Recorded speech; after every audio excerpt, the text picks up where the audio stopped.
Bandeko Babolingo Mbote na bino bisika boali MKTV News Madika Lombole Bata Noir Pembe lokola Madiaba esika buzobe alite oza chaîne na bino Bolo Mesano MKTV News au beta milibaku ya otala biso pour la première fois. N'hésitez pas au s'abonner to eto solo la chaîne na bino oza pembe tokobenga ngo pembe o ezali mwindu tokobenga ngo mwindu vérité na vérité esika buzoba ezalite awa makamba mitakalisation ezate eza makambo ya libération de notre pays, la libération de la jeunesse congolaise nde tozo ko betaka c'était na likambo itali jeunesse parce que toyebi valeur ya jeunesse, toyebi valeur ya jeunesse, toyebi force ya jeunesse, toyebi force intellectuelle, capacité intellectuelle ya jeunesse, capacité à sagesse ya jeunesse, capacité volonté aux jeunesse ya koiko tia pour le développement ya mboka na ye. Donc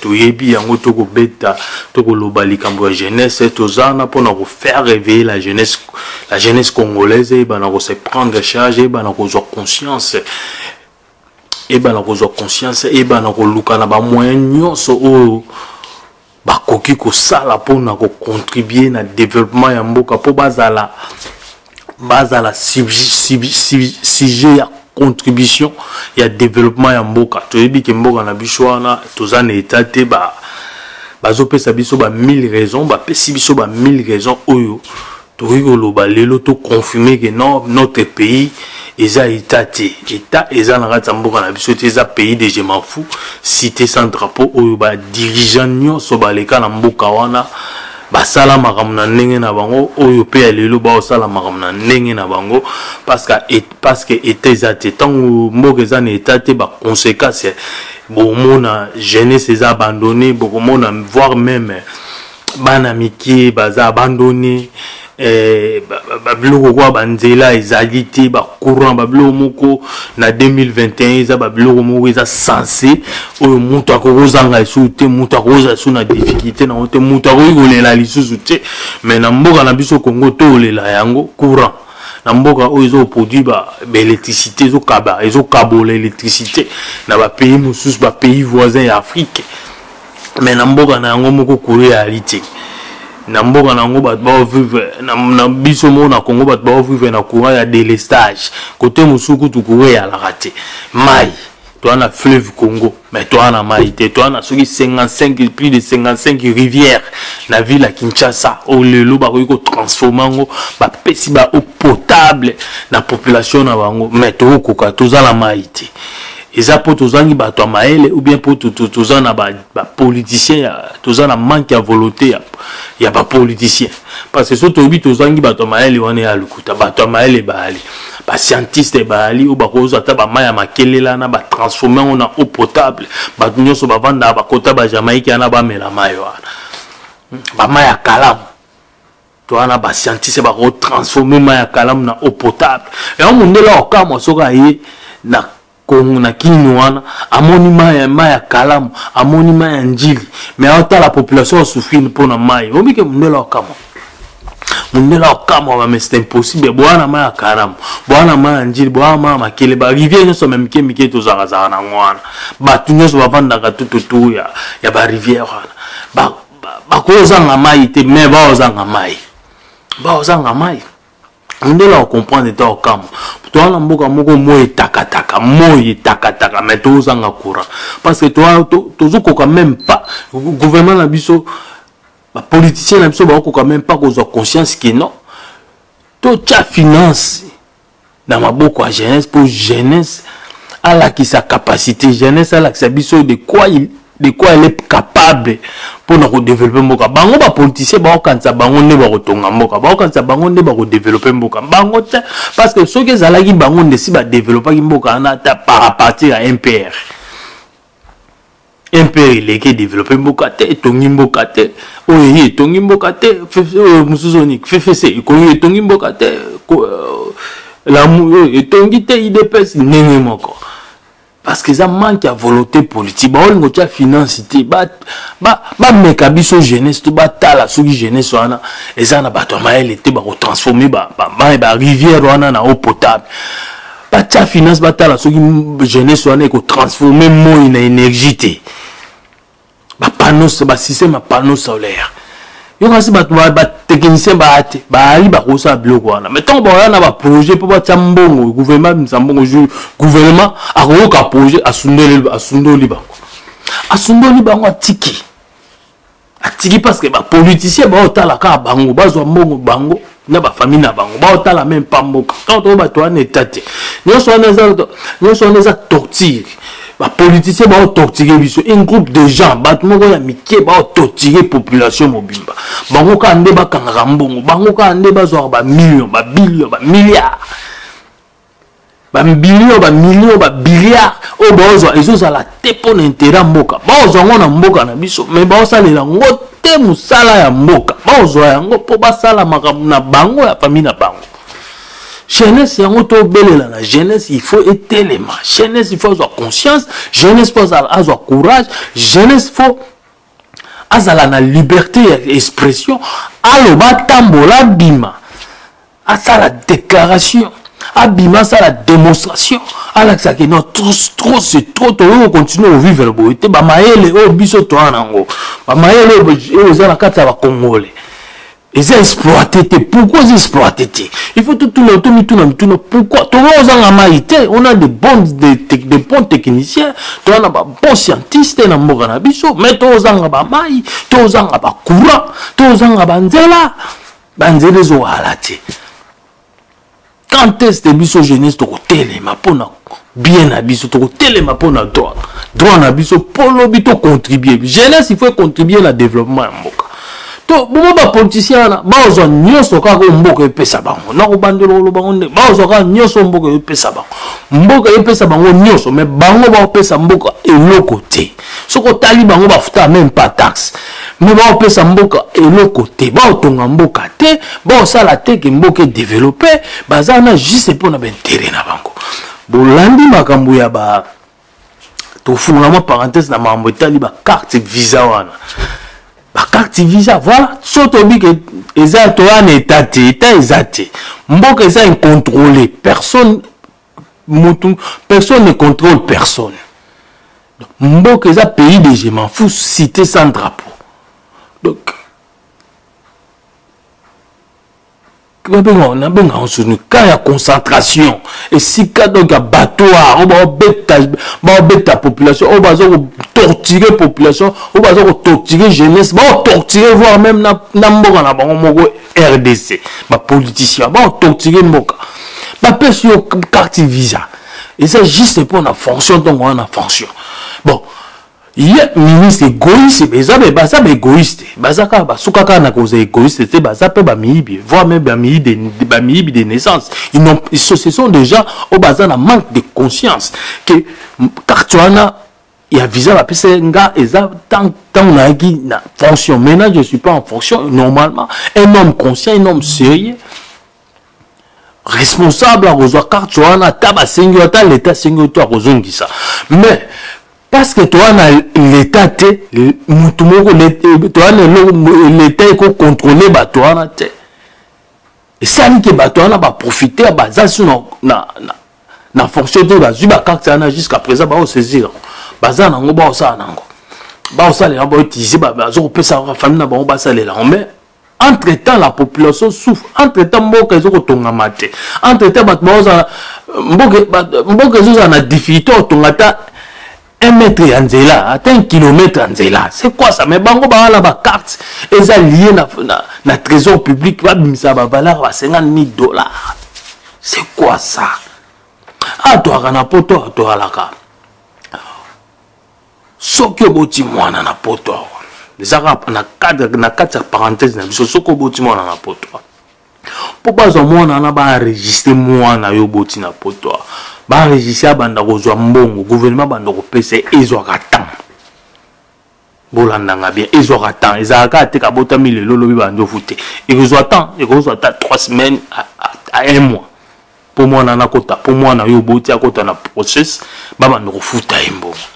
Mais kaka mwana na yo boti soki mwana na kufi lelo mbongo ne katani lelo pap ko kanzate ke so kufi lelo ba kobosa na après 3 mois ne ba okata mbongo akufi lelo mbala moko katani pa mais oya biso tema to en état to mo ba mboka za na beta ba hebi ki no amwana kufi nyonso se communiquer hôpital a kocho na système na data de base na bango pesi ba no mona kufi ba mongo o ba no l'état no pesi akati so se le mongo relekele so te ba kati on kati po mona kufi ba kati po été zo coexister na mboka na eza na ba fonctionnement mboka zo fonctionner mboka fonctionnaka bon mboka zo fonctionnaka te to ba to na ba zui ba carte ya visa wana to ba gi na ba fonction eza juste pour na sala ba exercer ba travail ya mboka so ba tinye na ba mission mais to ba zo na ba fonction te automatiquement so mboka eza na état automatiquement ba carte wana faut la désactiver so bozo la politicien na biso ya ba égoïste ba miyibi bango baza bazwa volonté ya ozongisa ba carte na ba ozongisa ngote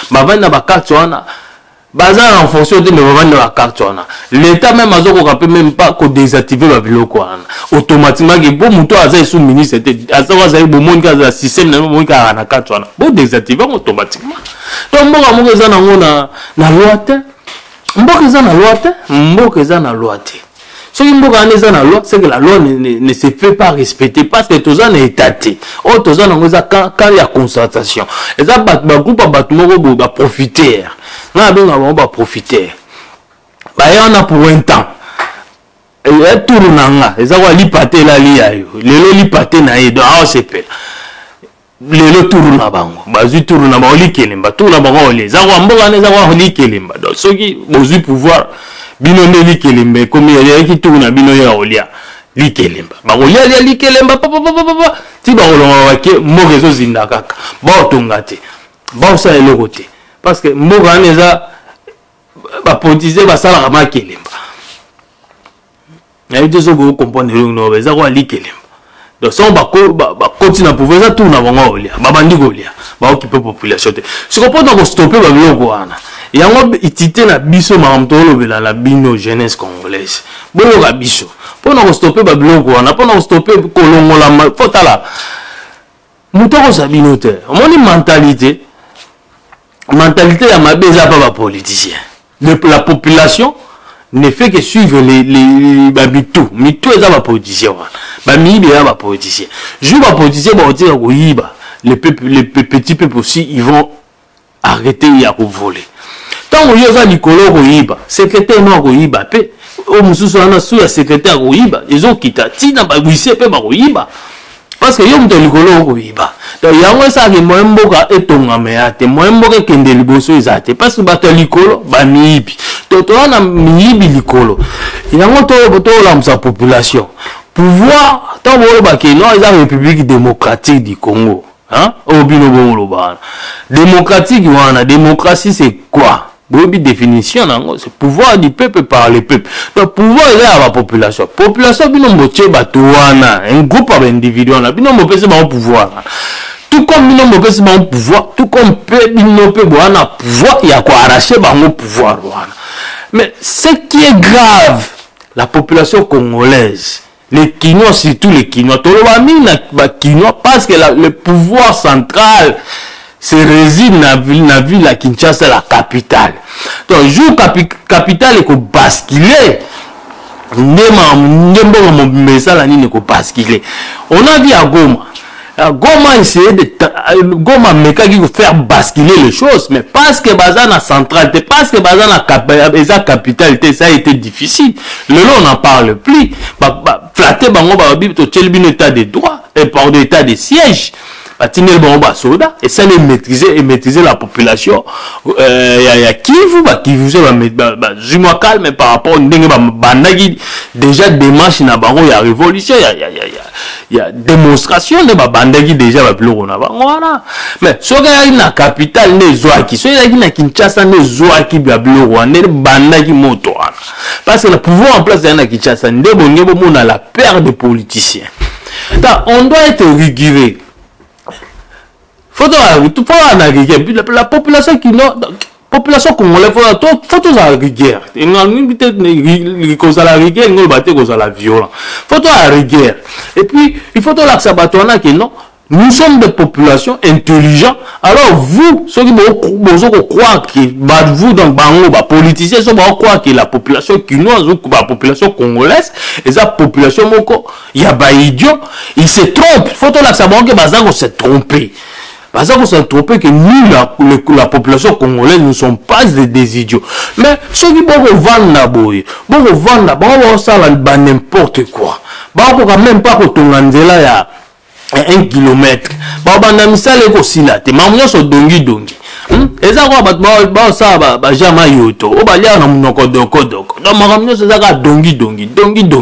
Et banda ke suka kate. Mais biso ce qu'on photo là, on doit faire une démonstration. Par rapport à ma cause, tala moka ezoko senga les gens vigoureux. Bazana ba rigueur, bazoko telema la population qui bouge, la population intelligente et sage. Ne laissez pas ces groupes des individus, des politiques, voilà. Banda ko s'abuser na biso ba ko quand même pas ko stabiliser institution moko ta ba ko stabiliser ngote justice n'en parlons même pas IGF a ko sala musala ko pesa IGF a sa justicité IGF a sa justicité IGF a ko sala musala ko pesa rapport na justice ça va prendre du temps malgré ba juge oyo ba changer mais le système n'a pas changé, le système en place n'a pas changé. Bah juge ce sont des juges, ben bah juge là bah juge moko rigueur, bah juge moko na rigueur. Bah na posa exercer fonction là bah bah ça bah professionnel, il faut des juges professionnels. Ouais bah ces juges là conscient, que je suis juge parce que j'ai passé toute ma jeunesse à étudier la loi. Alors je dois faire respecter la loi. La justice est une institution, la seule institution qui est partout dans le monde, dans le pays, c'est la indépendante. Malgré les juges ont nommé la présidence, mais ils sont, après avoir été nommés, ils sont indépendants. Ils sont indépendants. Travaillons, et vous aussi les prosécuteurs, ton IGF a reçu le rapport à les prosécuteurs. Cherchez des évidences, bon faire appel à Babatouana, bon questionner, bon constituer un dossier pour apporter à la justice. C'est quoi ça? Il y a une institution, mon côté, dans mon Ghana, est stable. On n'arrive même pas à stabiliser une seule institution dans notre pays. À partir des institution de la présidence, kokita institution de l'éducation, la santé, vous l'appelez le pays un état. Dans le bloc, on a que ça état, ils ont concentration. Ils nous torturent, ils nous tuent. Parce qu'on torture,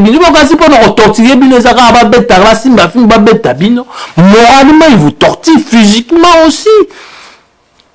Vous ne mangez pas bien, vous voulez travailler, mais le pays ne vous donne pas de travail. Quand je parle de pays, ne vous donne pas de travail. Non, bah, politicien, là, on peut sa population, mais ça, la tête, vie sociale médiocre. Nous sommes les tortilles, on a un camp de concentration. Camp de concentration, ça, au camp où, allemand, salaire pour nos juifs. Et c'est que nous sommes au côté des travaux forcés, on a un camp de concentration. Oh, bah, tout,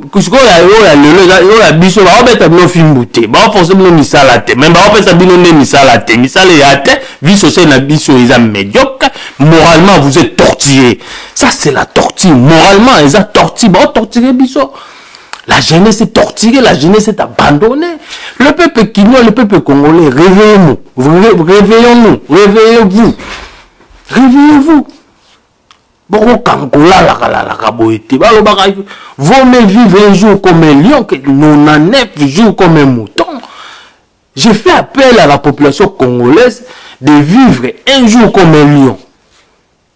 Que de rester 99 jours, vivre 99 jours comme des moutons sans parler. Vous avez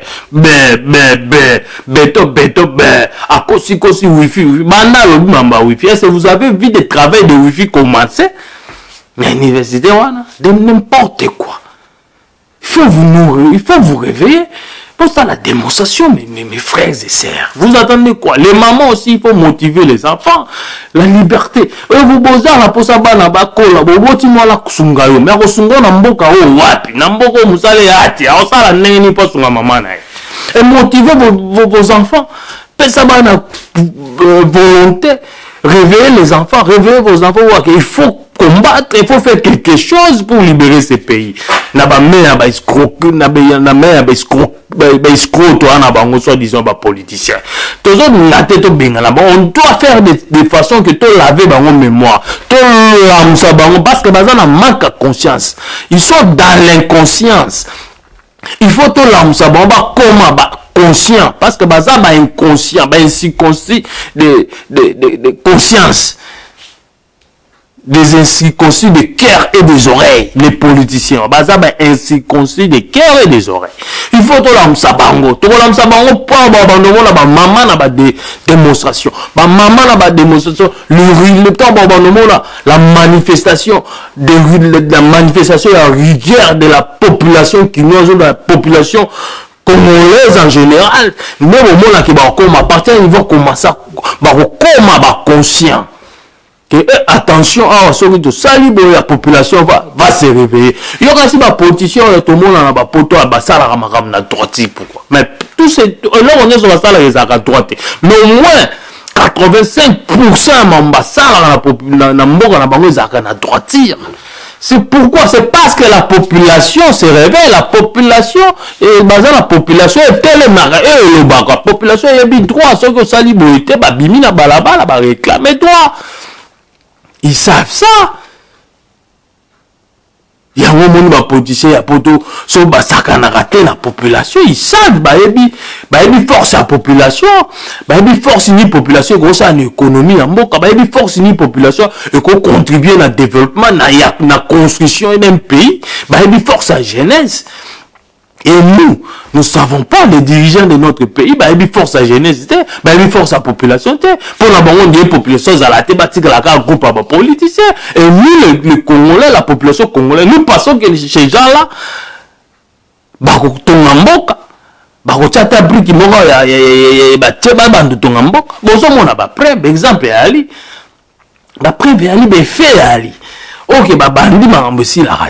il n'arrive pas. Parce que ce sont des incompétents, ils n'arrivent pas à éviter le niveau. Ça, autant que l'institution moko ya mboka na biso Congo ya Congo est instable. Au moment où fonctionne bien. Institution moko banda na présidence ou quitta na ba justice, on a ba enseignement, ba santé bolo bolo batamoko. Rien. Rien, tout c'est foutu. Namboka oyo mutosa musala ko gagner vini namboka na test. Donc c'est pas un pays.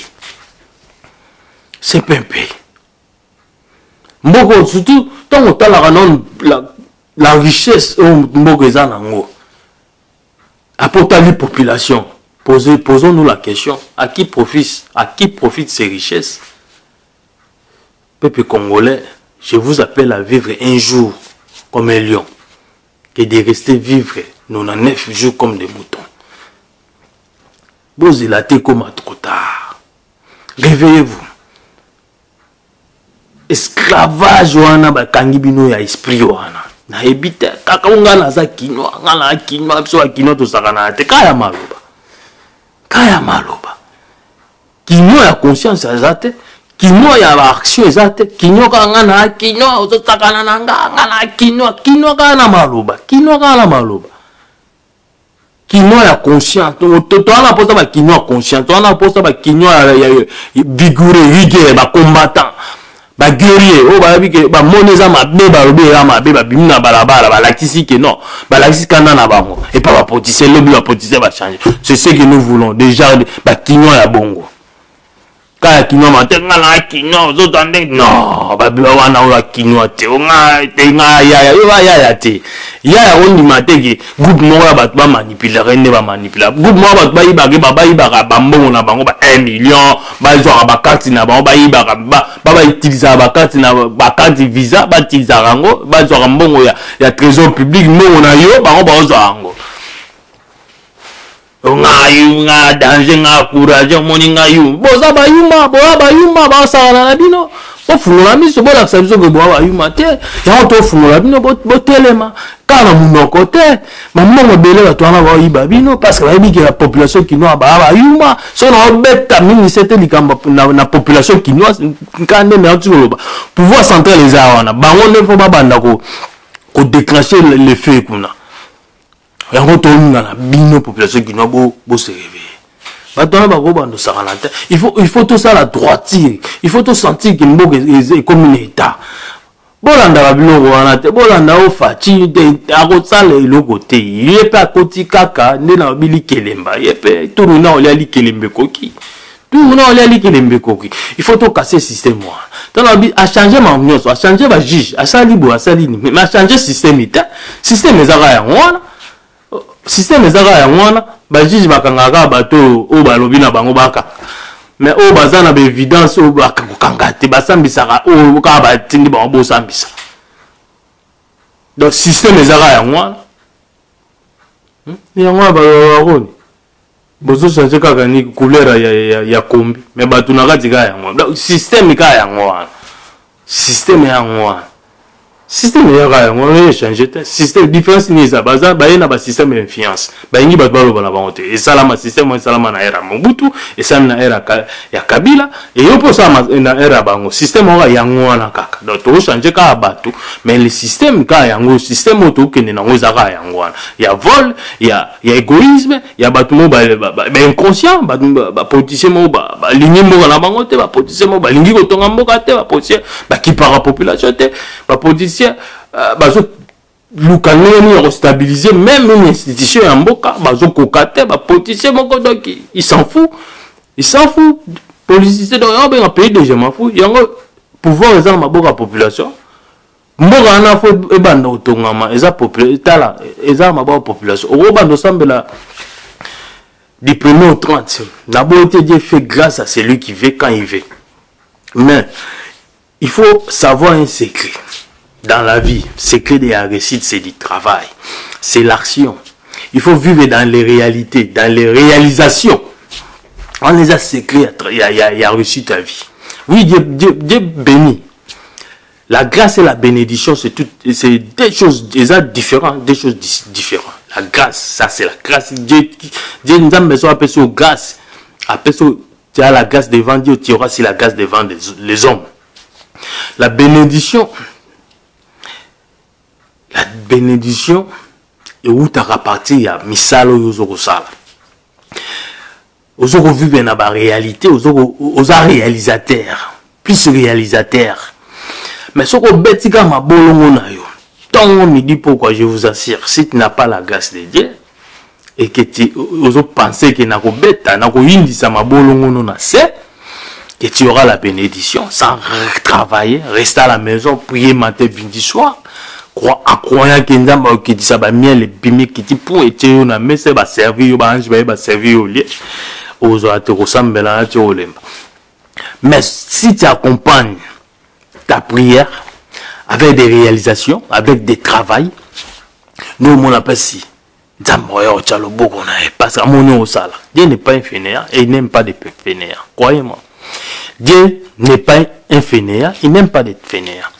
Travailler sala pa yarosa alobi na bible na ye quelque part na bible alobi na kolongola na oya zangi na kubakisa na oya anango c'est ce qu'il a dit, c'est la parole de Dieu. Na si bato batanga bible ba chrétien belé to na bango batanga ka ba yebe lo kono lo bana so bozana version ngo komele ngango na bosani nde version pesa mino pona za la plus précis alobi na kolongola na oyo azangi na kobakisa na oyo azana.